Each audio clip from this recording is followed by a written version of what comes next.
কাফেররা হযরত জাফরের ডান হাত কেটে ফেলল। ডান হাত কেটে ফেলে দেওয়ার পরে হযরত জাফর বাম হাত দিয়ে কালেমার পতাকা ধরলেন। বাম হাত ওরা কেটে ফেলে দেওয়ার পরে জাফরের কোনো হাত নাই, কিন্তু কালেমার পতাকা জমিনে পড়তে দেন নাই জাফর। কালেমার পতাকা কামড় দিয়ে ধরে রেখেছিলেন, তিনি জীবন দিয়েছিলেন, পতাকা মাটিতে পড়তে দেন নাই। আল্লাহু আকবার। জাফরের দুইটা হাত ওই দিন কাফেররা কেটে ফেলে দিয়েছিল, জীবন দিলেন কিন্তু পতাকা পড়তে দেন নাই। কামড় দিয়ে পতাকা চেপে ধরে রেখেছিলেন জাফর। আল্লাহর নবী বললেন, আমার উম্মতরা আমার জাফরকে দুইটা হাতের বদলতে আল্লাহ দুইটা পাখা বানাই দিছে। সুবহানাল্লাহ কইলেন না? কি দিয়ে দিছে? পাখা। ওই পাখা দিয়ে উড়ে উড়ে সবার জন্য নির্দিষ্ট জান্নাত, কিন্তু জাফরের জন্য নির্দিষ্ট কোনো জান্নাত নেই। একসাথে বলবেন আল্লাহু আকবার। সবার জন্য কি নির্দিষ্ট জান্নাত? আল্লাহ আপনারা আমার নির্দিষ্ট জান্নাত দিবে, কিন্তু হযরত জাফরের জন্য কোনো নির্দিষ্ট জান্নাত নাই। সে 8টা জান্নাতের যেখানে খুশি সেখানে, যেখানে ইচ্ছা হবে সেখানে সে উড়ে উড়ে সেই জায়গায় সে জায়গা দখল করবে। একসাথে বলবেন আল্লাহু আকবার। যেখানে মন চাবে সে সেখানে উড়ে উড়ে যাবে 8টা জান্নাতে। তো জাফর ওই মদিনার রাস্তা দিয়ে উড়ে উড়ে যাচ্ছিল। এই যে শহীদরা যে জিন্দা, এটা তো আপনি বুঝবেন না, এটা আল্লাহ বলতেছেন ওয়ালাকিন লা তাশউরুন, তোমরা এটা অনুধাবন করো না। তারা যে বালা হায়া জিন্দা, তোমরা এটা জানো না, তোমরা এগুলো বুঝো না। আল্লাহর কোরআন বলতেছে তোমরা দেখো না, এগুলো বুঝো না। রসুলের সামনে দিয়ে উড়ে যাওয়ার সময় সালাম দিয়ে গেল, কেউ দেখে নাই, কিন্তু রসুল দেখছেন। তো নবীর চোখ আর আমরার চোখ কিন্তু এক না। অতএব এক কাতারে আনলে এটা বুকামি ছাড়া, ভণ্ডামি ছাড়া অন্য কিছু না। এটা নিছক এক ধরনের কি বলে অনেক বড় ভুল, অনেক বড় বুকামি এই উম্মতের জন্য, যে রসুলকে নিজের কাতারে নিয়ে আসবে। নবীর চোখ আর আমাদের চোখ এক না। আল্লাহ রসুল বললেন, সাহাবীরা আমার জাফর আমাকে সালাম দিয়ে চলে গেছে, এই জন্য আমি সালামের জবাব দিয়ে দিছি। আল্লাহু আকবার। আল্লাহ রসুল বলছেন, একজন মুসাফির পথ চলতেছে, দীর্ঘ পথ, মরুভূমির রাস্তা, বিরাট শানদার মরুভূমি, মাঝখানে একটা গাছ, এই গাছের নিচে একটু বিশ্রামে বসছে। একজন পথচারী মুসাফির গাছের নিচে যত সময়টুকুন বিশ্রাম করে, মানুষের দুনিয়ার জিন্দিগির সময় হলো ততটুকুন, এতটুক। এই সামান্য সময় আমাদেরকে আখিরাতের বিরাট জীবনের জন্য পুঁজি জোগাড় করে নিতেই হবে, বিকল্প কোনো রাস্তা নেই। নিতেই হবে আপনাকে এখান থেকে। তারপরে এই জীবনের কোনো গ্যারান্টি নেই। এখন আসি, সকালে আসি, বিকেলে নেই, বিকেলে আসি, সকালে নেই। আজকে যদি আমার আপনার মৃত্যু হয়, তো কালকে সকাল 10টার ভিতরে দাফন কাফনের ব্যবস্থা হবে, কারণ 24 ঘন্টা পার হবে না। 24 ঘন্টার আগেই বান্দাকে কবরস্থ করা হবে। কথা কোন ঠিক কিনা? 24 ঘন্টা পরে মানুষের পায়খানার রাস্তা দিয়ে একটা পোকা বের হয়। মানুষের জীবন কি? কিচ্ছু না। এই যে আমরা সম্পদ, জমি, অর্থ, ক্ষমতা, দুনিয়ার সব কিছু নিয়ে আমরা অহংকার করি, কিন্তু এই মানুষটা ইন্তেকালের পরে মাত্র 24 ঘন্টা পর তার শরীরের পায়খানার রাস্তা দিয়ে একটা পোকা বের হয়ে আসে। এই পোকা খালি চোখে দেখা যায় না, সারা শরীরের মধ্যে ছড়ায়, এটা গন্ধ ছড়ায়, এমন পচা গন্ধ। ওই গন্ধের কারণে মানুষ কাছে যেতে পারে না। যে প্রাণের সন্তানের জন্য সে হারাম খাইল, সুদ খাইল, ঘুষ খাইল, অন্যায়ভাবে সম্পদগুলি রুটি রুজি করল, ওই সন্তান কিয়ামতের ময়দানে 4 পয়সাও কাজে লাগবে না। হাজিরিন, অন্যায়ভাবে যারা দুনিয়া থেকে সম্পদ অর্জন করিয়া যায়, আল্লাহর আইনকে অমান্য করিয়া কবরে যায়, আল্লাহর বিরাট বড় হাসরের মাঠ, বিশাল হাসরের মাঠ। কত বড় হাসরের মাঠ! আল্লাহ বলেন ওয়াসিয়া কুরসিয়ুহুস সামাওয়াতি ওয়াল আরদ। আসমান জমিন ব্যাপৃত আল্লাহর কুরসি, আল্লাহর কুরসি আসমান জমিন ব্যাপৃত। তামাম সৃষ্টিকে বেষ্টন করে রেখেছে কুরসি। একবার জোরে বলা যাবে কি সুবহানাল্লাহ, আল্লাহু আকবার। আল্লাহর কুরসি তামাম সৃষ্টিকে ব্যাপৃত করে রেখেছে, বেষ্টন করে রেখেছে। ওই কুরসিটা আল্লাহ আরশে হাসরের মাটি স্থাপন করবে, আরশ। সে আরশটাকে আল্লাহ হাসরের মাটি স্থাপন করবে। তাহলে মাঠ কত বড় বলেন তো? তাহলে মাঠ কত বড় হবে? সে মাঠ কত বড় হবে? সেই মাঠে আমরা সবাই আল্লাহর আদালতে উপনীত হব। সেই দিন আরশে মুআল্লার ছায়া ছাড়া আর কোনো ছায়া হবে না। আল্লাহর আরশের আজিমের আশ্রয় ছাড়া কোনো আশ্রয় হবে না। এই আশ্রয় আল্লাহ কয়েক শ্রেণীর মানুষকে জায়গা দিবে, মাত্র কয়েক শ্রেণী। এক শ্রেণীর মানুষ দুনিয়াতে যারা ন্যায় বিচার করত,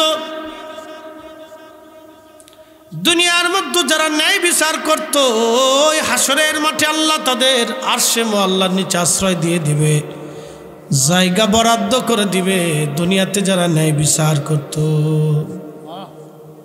আমাদের সমাজে তো ন্যায় বিচারের অভাব, ন্যায় বিচারের অভাব। আপনি আমেরিকা চলে যান, ওদের আদালতে কোনো বিচারক ঘুষ খাইয়া ফয়সালা দেয় না, অথচ তারা খ্রিস্টান, উলঙ্গ থাকে, হাফ প্যান্ট পরে ঘুরে। তাদের নারীরা অর্ধ উলঙ্গ হইয়া রাস্তা দিয়ে ঘুরতেছে, কিন্তু তাদের ছেলেরা, তাদের মানুষরা টাকা খেয়ে কোনো বিচার করে না। মুসলমান, আমরা মুসলমান, আমরা টাকা দিয়ে বিচার করি। ছি ছি ছি, কতটা নিচু মনের, অপদার্থ হলে এ জাতি। কুনতুম খায়রা উম্মাতিন উখরিজাত লিন-নাস, এই জাতিকে আল্লাহ সর্বশ্রেষ্ঠত্ব জাতি বানিয়েছে, কিন্তু টাকার বিনিময়ে বিচার করে।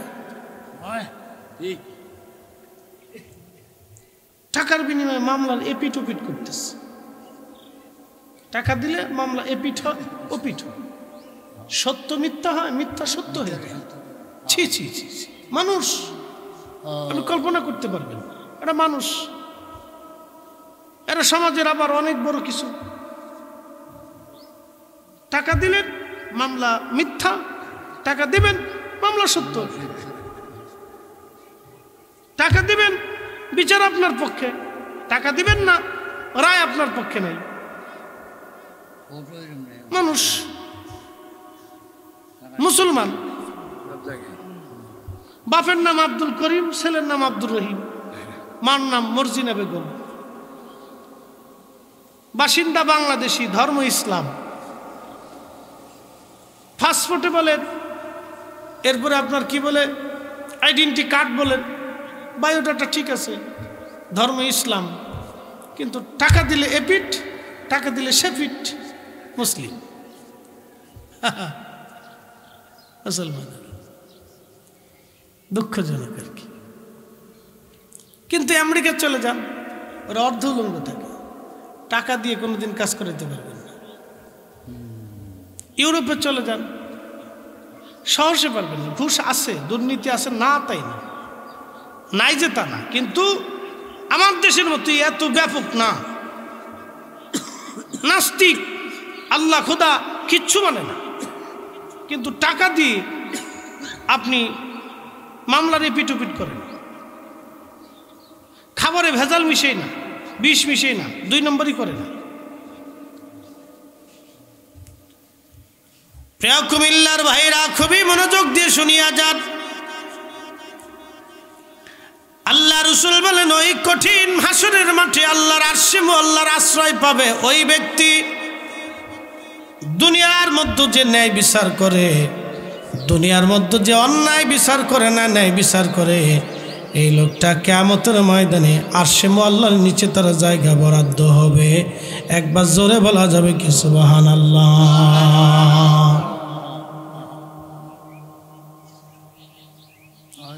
ও বন্ধু আমার, 2 নম্বর ওই লোকটি যে নামাজ পড়িয়া মসজিদ থেকে বের হয়ে আসার পরে তার অন্তরটাকে মসজিদের সাথে ঝুলাই রেখে আসে। এর অর্থ হচ্ছে নামাজ পড়ে চলে আসার পরে আবার নামাজ ধরার জন্য সে ব্যতিব্যস্ত থাকে, কখন নামাজের রক্ত আসবে, কখন মসজিদে যাবে। এই লোকের অন্তর দিলটাকে মসজিদের সাথে রুজু রাখে। কিছু বাবা মা আছে দেখবেন সন্তানদের না দেখলে ভাল লাগে না, আছে না? তার মানে তার দিলটাকে সন্তানের মহব্বতের সাথে রুজু রাখে। কিছু মানুষ আছে দেখবেন ওই বন্ধুর সাথে খুব সম্পর্ক, এটা না দেখলে ভালো লাগে না, কখন বাজারে যাবো একসাথে ফোন টোন দিয়ে কাছে এনে চাটা খায়। তার দিলটাকে বন্ধুর দিলের সাথে রুজু রাখে। কোনো মুরিদ আছে পীরকে ভালোবাসে, তার দিলটাকে পীরের দিলের সাথে রুজু রাখে, এটা ভালোবাসা। তো মনোযোগ দিন, আল্লাহর বান্দার ভালোবাসা থাকবে আল্লাহর সাথে। কার সাথে? আল্লাহর সাথে ভালোবাসা থাকার কারণে তার দিলটাকে মসজিদের সাথে রুজু রাখে। এই বান্দা আরশে মুআল্লার নিচে আল্লাহ তার জায়গার ব্যবস্থা করে দেবে। আসতে হয়ে গেল না? আর একটু জোরে বলবেন সুবহানাল্লাহ। এর আল্লাহ আরশে মুআল্লার সাথে নিচে জায়গা করে দেবে, কারণ তার দিলটা সবসময় আল্লাহর দিকে রুজু ছিল, আল্লাহর ঘরের দিকে রুজু ছিল। বারবার মসজিদে গেছে, আবার আজান পড়ার সাথে আবার দৌড়ে গেছে, আবার চলে আসছে, আবার আজান পড়ার সাথে আবার চলে গেছে। দিলটাকে রুজু রাখছে, সে নামাজকে ফৌত করে নেই। প্রিয় ভাইরা আমার, নিজের দিলটাকে মসজিদের সাথে যে বেঁধে রাখছে, এই লোকটা আরশে মুআল্লার নিচে তার জায়গা হবে। ওই আল্লাহর বান্দা কিয়ামতের ময়দানে আল্লাহ আরশে মুআল্লার নিচে তার জায়গা করে দিবে। যে আল্লাহর বান্দা দুনিয়ার ভিতরে, আল্লাহু আকবার, দুনিয়ার মধ্যে সে ডান হাতে দান করছে কিন্তু বাম হাত তার জানে নাই, ডান হাতে দান করছে কিন্তু বাম হাতে জানে নাই, ডান হাত দিয়ে দান করছে কিন্তু বাম হাতে জানে নাই। এই আল্লাহর বান্দা কিয়ামতের ময়দানে আল্লাহ তারে আরশে মুআল্লার নিচে জায়গা করে দেবে।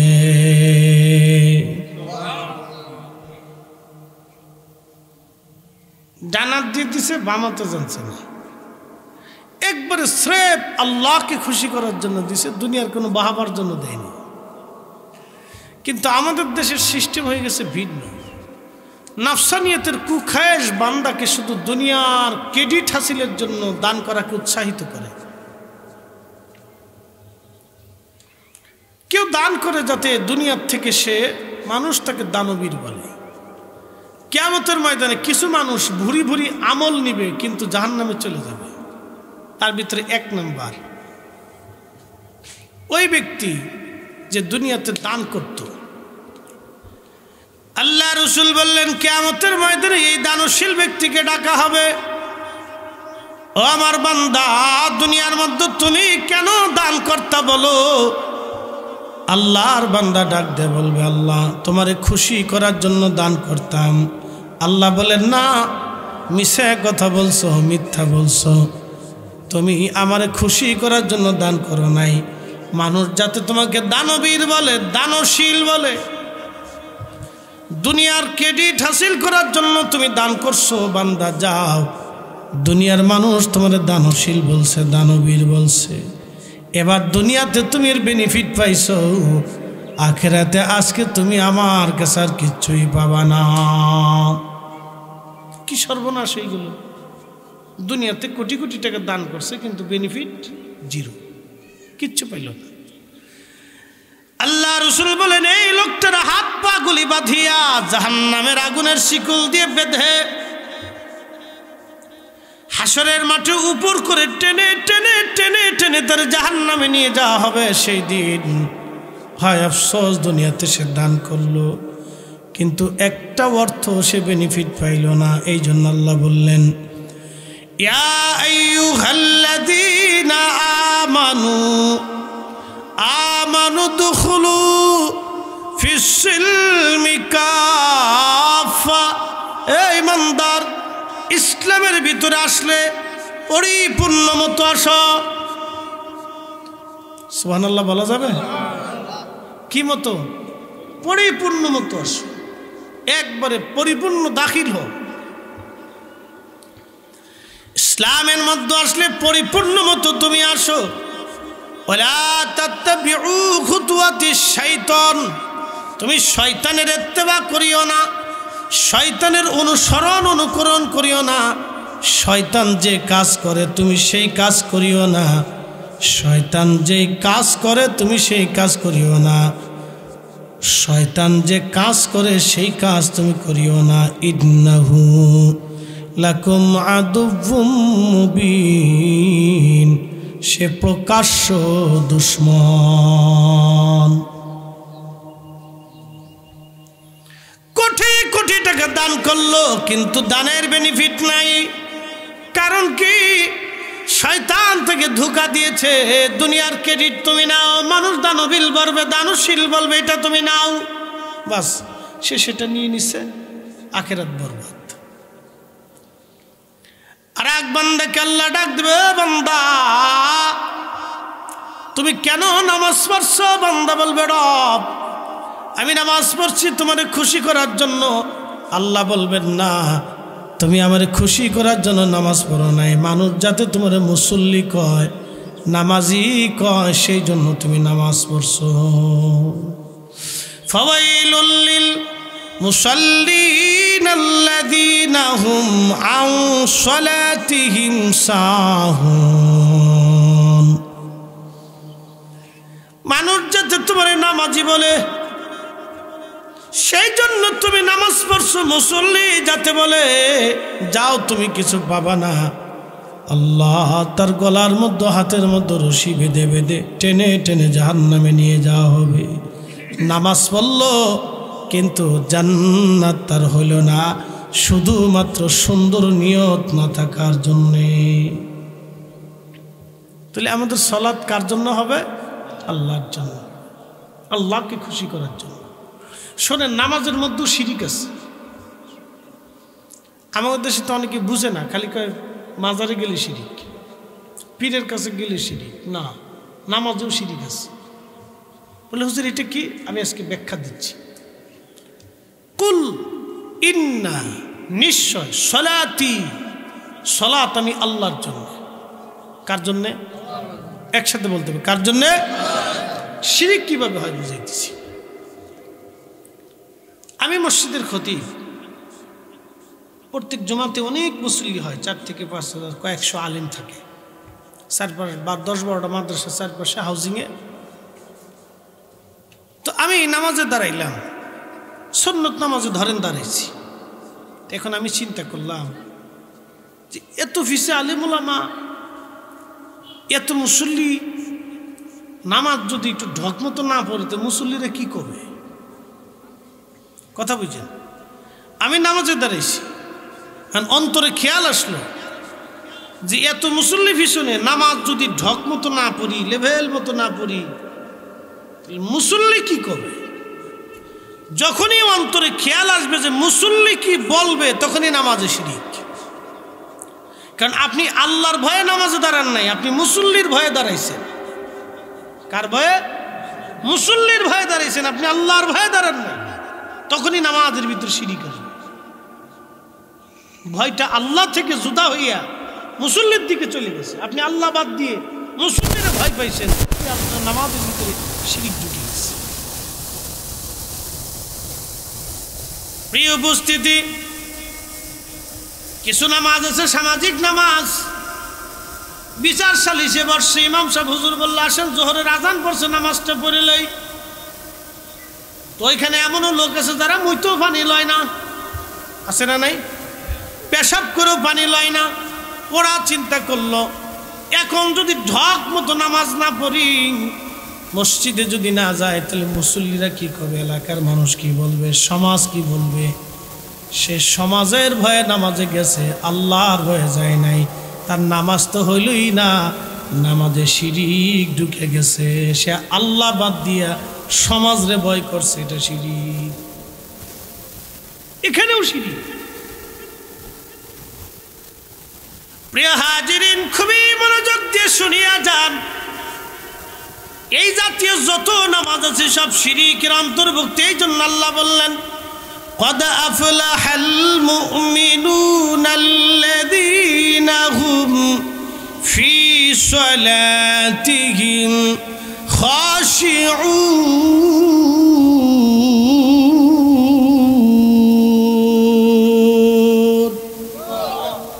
সফল কাম সেই মুমিন, তিনি মুমিন, সফল কাম মুমিন।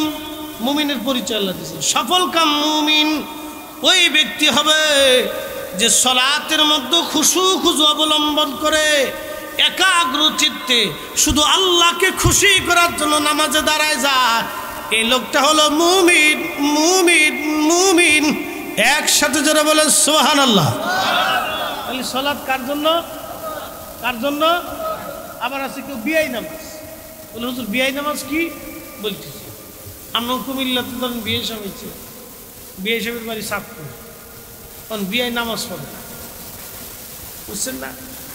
এখন বিয়েই বললো যে বিয়ে আমরা মসজিদ আসেন নামাজটা আদায় করে আসি। এখন বিয়ে চিন্তা করলো, আল্লাহ যদি নামাজে না আদায় তো বিয়ে কি করে, আমার বিয়ে কি করে? এই বিয়ের ডরে সে নামাজে গেছে, আল্লাহর ডরে। সৌদি আরবে দেখবেন অনেকে পুলিশের ডরে নামাজে গেছে, আল্লাহর ডরে।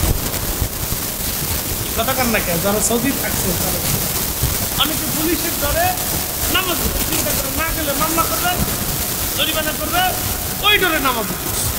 পুলিশের ডরে, বিয়ার ডরে, সমাজের ডরে, ইমামের ডরে, মুসল্লির ডরে, এলাকার ডরে, খ্যাতির ডরে, ইজ্জতের ডরে, ভোটের ডরে।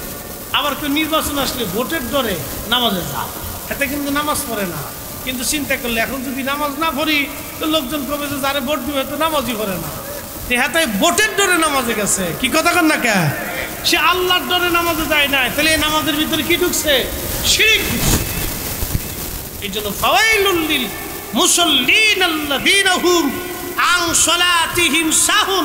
এটা হলো কপাল পুরা দুর্ভোগ বদনসিব নামাজি, যে নামাজ পড়লো কিন্তু মানুষ দেখানোর জন্য, পৃথিবী খুশি করার জন্য, মান্দাকে খুশি করার জন্য, আল্লাহরে খুশি করার জন্য পড়ে যায়। এই নামাজের 4 পয়সাও দাম।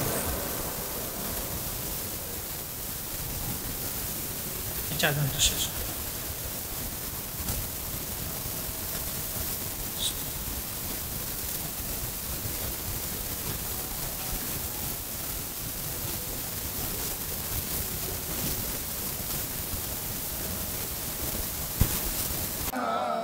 মাশাআল্লাহ। মুহাম্মাদ আলা আলি সাইয়্যিদানা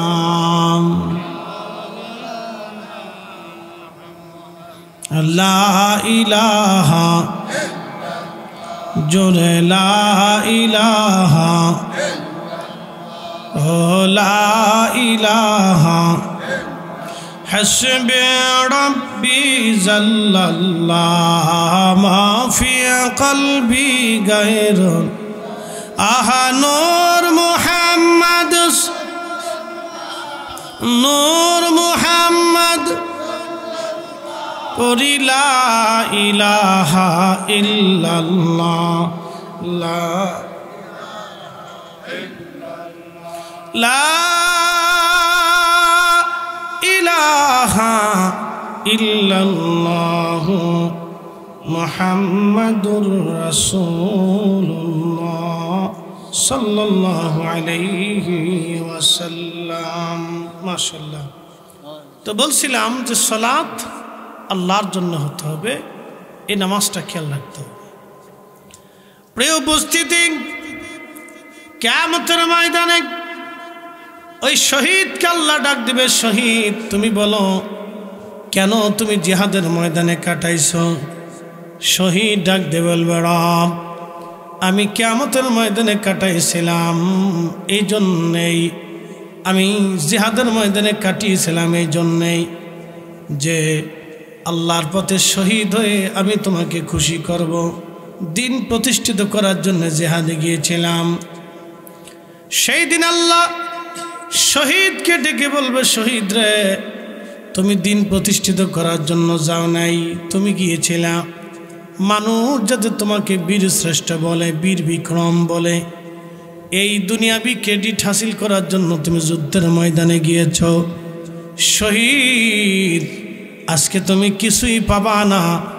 ওই দিন শহীদ তার শিকল দিয়ে বেঁধে বেঁধে উপর করে টেনে টেনে জাহান্নামে নিয়ে যাওয়া হবে।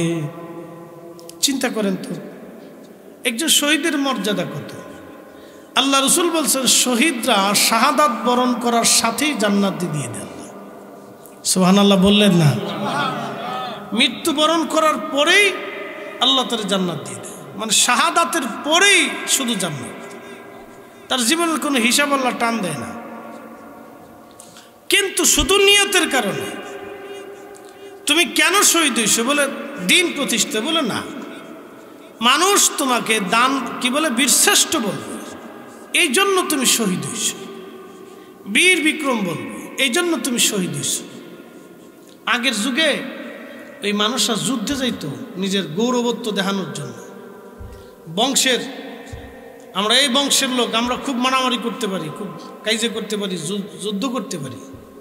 আগে দেখতেন না কিছু মানুষের এরকম চাহিদা ছিল, আমরা অমুক বংশের পুলা, জানোস আমরা কিতা করতে পারি। তো ওই আরবে বংশ নিয়ে এরকম ওই ধরনের কলিন্য ছিল, মানে গর্ব ছিল যে আমরা এই বংশের লোক, আমরা খুব যুদ্ধ করতে পারি। এই জন্য আল্লাহ রসুল বলতেছেন যে ওই সময় মানুষ যুদ্ধে যাইতো নিজের ক্রেডিটকে হাসিল করার জন্য, মানুষ যাতে তাকে খুব বীর যোদ্ধা বলে, খুব শক্তিশালী সুপুরুষ মনে করে। এই জন্য মানুষ আগে যুদ্ধ যাইতো, মারামারি করতে যেত। আল্লাহ রসুল বললেন, শুধু এই কারণে শহীদ হওয়ার পর আল্লাহ তোর জান্নাত দিবে না, অথচ শহীদের মর্যাদা কত আল্লাহ বলেন, ওয়ালা তাকুলু লিমান ইউকতালু ফি সাবিলিল্লাহি আমওয়াতান বাল আহইয়া।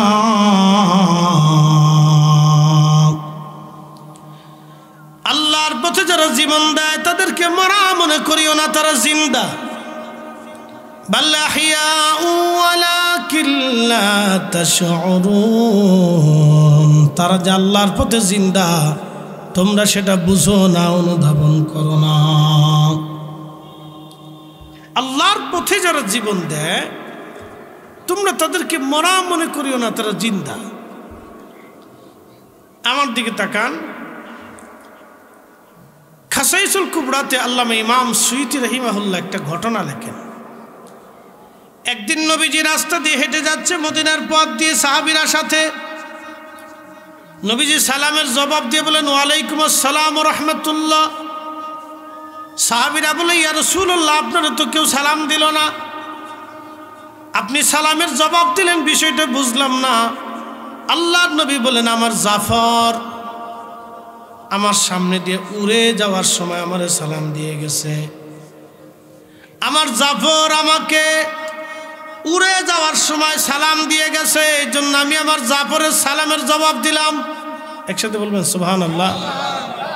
জাফর কি? জাফর হচ্ছে রাসূল করিমের চাচাতো ভাই। তিনি মুতার যুদ্ধে শহীদ হয়েছিলেন। তো কেমন শহীদ? শুধু শহীদ না, ইসলামের যে একটা পতাকা ছিল, কালেমা খচিত পতাকা, এই পতাকার বাহক ছিলেন তিনি। এবং ওই যুদ্ধের প্রধান সেনাপতির দায়িত্ব তার হাতে ছিল, দ্বিতীয় সেনাপতি। 3 জন সেনাপতি ছিল। কাফেরের সংখ্যা ছিল 2 লক্ষ, আর মুসলমানদের সংখ্যা ছিল মাত্র 3000। এই 2 লক্ষ কাফেরের বিরুদ্ধে জিহাদ করতেছিল মাত্র 3000 মুজাহিদ। বুঝতে পারতেছেন সেই যুদ্ধটা কত ভয়াবহ ছিল এবং মুসলমানদের জন্য কত কঠিন ইমানি পরীক্ষা ছিল, যে 2 লক্ষ মানুষের সাথে মাত্র 3000 মানুষ যুদ্ধ করতেছে। এটা তো সাইট্টিকানি কথা না, এটা তো অনেক বড় কলিজার অধিকারী। শুধু কলিজা না, মানে একবারে হাই কোয়ালিটির কলিজা, যেই কলিজার ভিতরে আল্লাহর ভয় ছাড়া রসুলের প্রেম ছাড়া আর কিচ্ছু ছিল না। এমন 3000 বাছাই করা মর্দে মুজাহিদ যুদ্ধ করতেছে, দীর্ঘদিন যুদ্ধ চলেছিল। ওই যুদ্ধে হযরত জাফর রাদিয়াল্লাহু আনহুর হাতে কালেমার পতাকা। কাফেররা হযরত জাফরের ডান হাত কেটে ফেলল। ডান হাত কেটে ফেলে দেওয়ার পরে হযরত জাফর বাম হাত দিয়ে কালেমার পতাকা ধরলেন। বাম হাত ওরা কেটে ফেলে দেওয়ার পরে জাফরের কোনো হাত নাই, কিন্তু কালেমার পতাকা জমিনে পড়তে দেন নাই জাফর। কালেমার পতাকা কামড় দিয়ে ধরে রেখেছিলেন তিনি, জীবন দিয়েছিলেন, পতাকা মাটিতে পড়তে দেন নাই। আল্লাহু আকবার। জাফরের 2টা হাত ওই দিন কাফেররা কেটে ফেলে দিয়েছিল, জীবন দিলেন কিন্তু পতাকা পড়তে দেন নাই। কামড় দিয়ে পতাকা চেপে ধরে রেখেছিলেন জাফর। আল্লাহর নবী বললেন, আমার উম্মতরা আমার জাফরকে 2টা হাতের বদলতে আল্লাহ 2টা পাখা বানাই দিছে। সুবহানাল্লাহ কইলেন না? কি দিয়ে দিছে? পাখা। ওই পাখা দিয়ে উড়ে উড়িয়ে সবার জন্য নির্দিষ্ট জান্নাত, কিন্তু জাফরের জন্য নির্দিষ্ট কোনো জান্নাত নাই। একসাথে বলবেন আল্লাহু আকবার। সবার জন্য কি নির্দিষ্ট জান্নাত? আল্লাহ আপনারা আমার নির্দিষ্ট জান্নাত দিবে, কিন্তু হযরত জাফরের জন্য কোনো নির্দিষ্ট জান্নাত নাই। সে 8টা জান্নাতের যেখানে খুশি সেখানে, যেখানে ইচ্ছা হবে সেখানে সে উড়িয়ে উড়িয়ে সেই জায়গায় সে জায়গা দখল করবে। একসাথে বলবেন আল্লাহু আকবার। যেখানে মন চাবে সে সেখানে উড়িয়ে উড়িয়ে যাবে 8টা জান্নাতে। তো জাফর ওই মদিনার রাস্তা দিয়ে উড়ে উড়ে যাচ্ছিল। এই যে শহীদরা যে জিন্দা, এটা তো আপনি বুঝবেন না, এটা আল্লাহ বলতেছেন ওয়ালাকিন লা তাশউরুন, তোমরা এটা অনুধাবন করো না। তারা যে বালা হায়া জিন্দা, তোমরা এটা জানো না, তোমরা এগুলো বুঝো না। আল্লাহর কোরআন বলতেছে তোমরা দেখো না, এগুলো বুঝো না।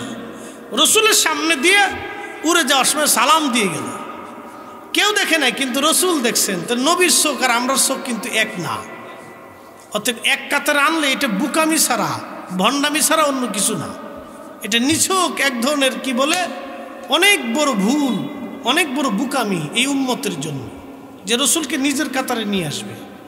নবীর চোখ আর আমাদের চোখ এক না। আল্লাহ রসুল বললেন, সাহাবীরা আমার জাফর আমাকে সালাম দিয়ে চলে গেছে, এই জন্য আমি সালামের জবাব দিয়ে দিছি। আল্লাহু আকবার। প্রিয় উপস্থিতি, খুব মনোযোগ দিন। শহীদদের মর্যাদা এত বিরাট, তারপরেও নিয়তের কারণে আল্লাহ তাদেরকে জাহান্নামে পাঠাই দিবেন। এই জন্য নিয়ত বড় দামি জিনিস।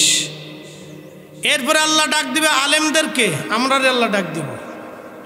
দেখেন বিপদ কত বড়। আমাদেরকে আল্লাহ ডাক দেবে, ডাক দিয়ে বলবে, আলেম সমাজ তোমরা কেন এলেম শিখছিলা, কেন কোরআন শিখছিলা, কেন হাদিস তোমরা শিখছিলা? আমরা বলবো, রব এই কোরআন হাদিস আমরা শিখছি মানুষের জানানোর জন্য, শেখানোর জন্য। আল্লাহ বলবেন, না, মিথ্যা কথা। মানুষ যাতে তোমার বিরাট বড় মুফতি বলে, বিরাট বড় মুনাজির আজম বলে, বিরাট বড় বক্তা বলে, বিরাট বড় হুজুর বলে, শেষ। তুমি এর লেগে মুফতি হইছ, এর লেগে মুনাজির হইছ, এর লেগে বিরাট বড় বক্তা হইছ, এর লেগে তুমি দুনিয়ার ক্রেডিটের জন্য তুমি এগুলো করছো। আজকে আমি হাসরের মাঠে আল্লাহর দরবারে তুমি কিচ্ছু পাবা না।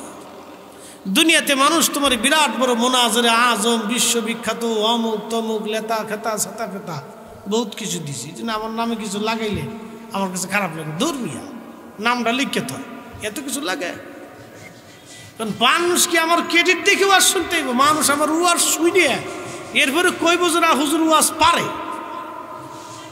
হুজুর বুঝাইতে পারে।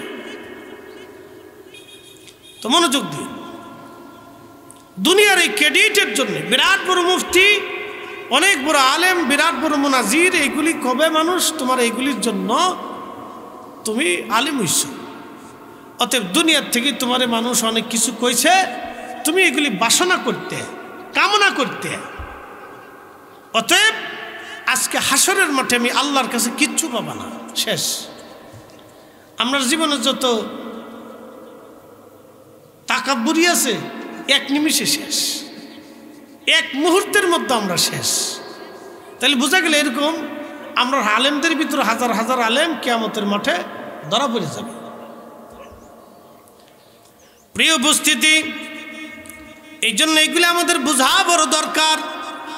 আল্লাহ আলেমদেরকে কিয়ামতের ময়দানে এই সমস্ত আলেম যারা দুনিয়ামুখী, দুনিয়ার ক্রেডিট হাসিল করার জন্য যারা এলেম শিক্ষা করেছিল, আলেম হয়েছিল, মানুষ যদি অনেক বড় মুফতি বলে, বিরাট বড় মুনাজির বলে, শাইখুল হাদিস বলে, দুনিয়ার বিরাট বড় প্রসিদ্ধ শ্রেষ্ঠ আলেম বলে, এই দুনিয়ার ক্রেডিটের জন্য যারা এলেম শিক্ষা করেছিল, আল্লাহ রাব্বুল আলামিন ডাক দিয়ে বলবেন, আজকে আমি আল্লাহর দরবারে তোমার কোনো জায়গা নাই, তুমি চলে যাও, জাহান্নাম ছাড়া আর কোনো রাস্তা নাই। সেদিন আল্লাহ রাব্বুল আলামিন তাকে তাড়াইয়া শিকল দিয়ে বেঁধে বেঁধে টেনে টেনে টেনে টেনে তাকে জাহান্নামে নিয়ে চলে যাবে। আফসোস, শুধু একটু নিয়তের জন্য, ইখলাসের জন্য আমাদের অবস্থা করুণ হয়ে যাবে। শুধু ইখলাসের জন্য আমাদের অবস্থাও সেই দিন করুণ হবে, অনেক বড় করুণ হবে। আলেম, নামাজি, শহীদ, দানশীল, এই জন্য আমাদের নিয়ত ইখলাস যাতে আল্লাহর জন্য থাকে। জোরে বলেন, কার জন্যে? কথা বলতে হবে, কার জন্যে? আল্লাহর জন্য যেন থাকে, আল্লাহর উদ্দেশ্যে থাকে, আল্লাহ সন্তুষ্টির জন্য থাকে। আমাদের দেশে অনেকে মিলাদ নিয়ে খুব ঝগড়া করে, অনেক ঝগড়া করে, এই বেদাত মেদাত এই সেই নানান কিছু, যার মনে যেটা আসে বিভিন্ন ধরনের উসুল সে সাবমিট করে। সাহাবিরা করে নাই, নবী করে নাই, এই করে নাই, সেই করে নাই, জমানায় ছিল না, এই জমানায় ছিল না, এ নানান তর্ক বিতর্ক, তর্ক বিতর্কের কোনো শেষ নাই, অনেক তর্ক বিতর্ক। কিন্তু শায়েখ আব্দুল হক মুহাদ্দিস দেহলভী রহমতুল্লাহ আলাইহি, আল্লাহু আকবার, এই জমিনের মুহাদ্দিসদের যিনি শিরোমণি, এই জমিনে যখন হাদিসের কিতাব ছিল না তখন তিনি সর্বপ্রথম এদেশে হাদিসের কিতাব আনছেন, এলেমের বীজ বপন করছেন, উলুমুল হাদিসের বীজ তিনি বপন করছেন। তিনি শায়েখ আব্দুল হক মুহাদ্দিস দেহলভী।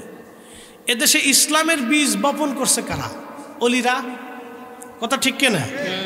অলি আল্লাহরা এদেশে ইসলামের বীজ বপন করছে, এটা অস্বীকার করার কোনো রাস্তা নেই। অলিরা এই জমিনে দ্বীনের বীজ বপন করছে, যার কারণে আমরা এত সুন্দর দ্বীনের শস্য পেয়েছি। সবুজ শ্যামল ভাবে সারা এই উপমহাদেশের ভিতরে মুসলমান নামাজ আজান চলতেছে, কোটি কোটি মুসলমান সলাতে নামাজে জিকিরে ফিকিরে। এই বীজ যারা বপন করে গেছিলেন তারা অলিরা। তো হাদিসের বীজ যিনি এই জমিনে প্রথম বপন করছেন তিনি শায়েখ আব্দুল হক মুহাদ্দিস দেহলভী রহমতুল্লাহ আলাইহি। এক বাক্যে ওনার পরিচয়টা দিলাম। তিনি আখবারুল আখিয়ারের ভিতরে এই মিলাদ কিয়াম সম্পর্কে তিনি একটা তথ্য দিচ্ছেন, তার মনের অভিব্যক্তি বলছেন, আই রব, এমন কোনো ইবাদত নাই যেটা তোমার বান্দা আহকার আব্দুল হক তোমার দরবারে ইখলাসের সাথে পেশ করতে পারে, কিন্তু আমি তোমার রসুলের মিলাদ শরীফের ভিতরে ইখলাসের সাথে করি এবং কিয়াম করি ইখলাসের সাথে। অর্থাৎ আমার এই মিলাদ কিয়ামটা, এই যে মিলাদ শরীফ হয় দুরুদ ও সালাম, এর ভিতরে কি কোনো ক্রেডিট আছে? যিনারা করে তারাও ক্রেডিট নেয় না, যারা পড়ে তাদের কোনো ক্রেডিট নেই। তার একমাত্র আল্লাহ রসুলের মোহাব্বত করেই করে। কথা কর না, ঠিক কিনা? এর ভিতরে কিন্তু কোনো ক্রেডিট নেই,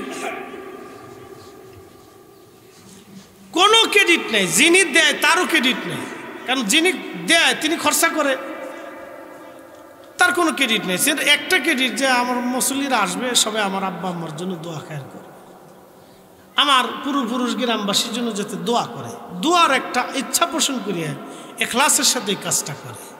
আর যারা পড়ে তাদের কোনো ক্রেডিট নেই, তাদেরও চিন্তা নাই যে এখানে না আসলে মানুষ মন্দ বলবে, আসলে মন্দ বলবে, না আসলে মন্দ বলবে, না আসলে এই সমাজ আমারে কি মনে করবে, এগুলি না। তারা কিন্তু রসুলের মিলাদে বসে একমাত্র ইখলাসের সাথে আল্লাহর জন্য এবং রসুলের জন্য। তো শেখ আব্দুল হক মুহাদ্দিস দেবুল বলতেছে, আল্লাহ, আমি এমন কোনো ইবাদত নাই যেটা তোমার কাছে পেশ করব, আমার কাছে যোগ্য মনে হয় না। ওনারা তো ওলি ছিলেন, অনেক ঊর্ধ্ব মাকামের ছিলেন, তারপরও নিজেকে আহকার হিসেবে বলতেছে, আল্লাহ, এমন ইবাদত নাই যেটা আমি পেশ করব, এটা আমার পেশ করার যোগ্যতা আমার নাই। কিন্তু তোমার রসুলের শানে মিলাদ পড়ি, এটা ইখলাসের সাথে পড়ি, এবং দাঁড়ায় কিয়াম করি, এটাও ইখলাসের সাথেই করি। একসাথে বলবেন না মারহাবা? আল্লাহ এই উসিলায় তুমি হাকার আব্দুল হকের দোয়াকে কবুল করে নাও। কি বুঝলেন আপনারা? এত বড় আলেম, এত বড় আল্লাহ বলা, যারা দুনিয়া বিরাগী আলেম ছিলেন, আমরা পয়সা না দিলে আমরা ওয়াজে আসি না, কথা সত্য, মিশা কথা কয়ে লাভ নেই, মিথ্যা বলা মহাপাপ, কথা ঠিক আছে না? নিজের সমালোচনা আগে করিলে, আপনার পয়সা না দিলে কিছু হাদিয়া তোবা যদি না দেন তাহলে আমরা পারতাম না। কারণ এই ধরনের এই উচ্চ মনের তাকওয়াশীল লোক কিন্তু আমরা না। কিন্তু উনরা ছিলেন দুনিয়া বিরাগী, দুনিয়ার দিকে তারা রুজু ছিলেন না, তারা আখিরাতের দিকে রুজু ছিলেন। তারা দুনিয়ার কোনো অর্থের লোভ করতেন না, কি খাবেন আগামী দিন এই চিন্তা তারা করতেন না। তাদের সাথে মুরাকাবায় আল্লাহ রসুলের দিদার হতো। একসাথে বলবেন আল্লাহু আকবার। তারা রসুলের মিলাদের পক্ষে রায় দিয়ে গেছে। এখন এদেশের কি আইসা বেদাত বলবে, ও ছাতা, ও দেখার টাইম আমাদের নাই, কথা ঠিক কিনা? ও ছাতা, এইগুলি দেখার সময় আমাদের নাই, এগুলি আমরা দেখার টাইমই নাই। ও কে কত বড় মুনাজির আইসে লাভ দিবে স্যাং মাছের মতো, ওগুলো আমরা বালা করে চিনি যে কার কদ্দুর দৌড় আছে, আর কার কদ্দুর ইখলাস আছে, আর কার কদ্দুর বুজুর্গি আছে, আমরা বালা করে বুঝি। আমরা বুঝাই তৈব না কে কদ্দুর বুজুর্গি, কোন মুফতি সাহেব, কোন ফির সাহেব কত বড় বুজুর্গ, এটা আমরা বালা করে বুঝি। এগুলো আমাদেরকে বুঝাইতে হবে না। অতএব যারা এই জমিনে দিন প্রতিষ্ঠিত করে গেছে, এলেম দিয়ে গেছে, এই জমিনে সুন্নিয়ত দিয়ে গেছে, এবং এই জমিনের ভিতরে দিন, যারা দিনের বীজ বপন করে গেছে, তারা রসুলের মিলাদ কিয়াম করে গেছে। অতএব এগুলি দেখার আমাদের সময় নেই। শেষ সময় আরেকটা কথা, জামাতের সময় হয়ে গেছে, আমরা আর না, যেহেতু জামাতের টাইম হয়ে গেছে।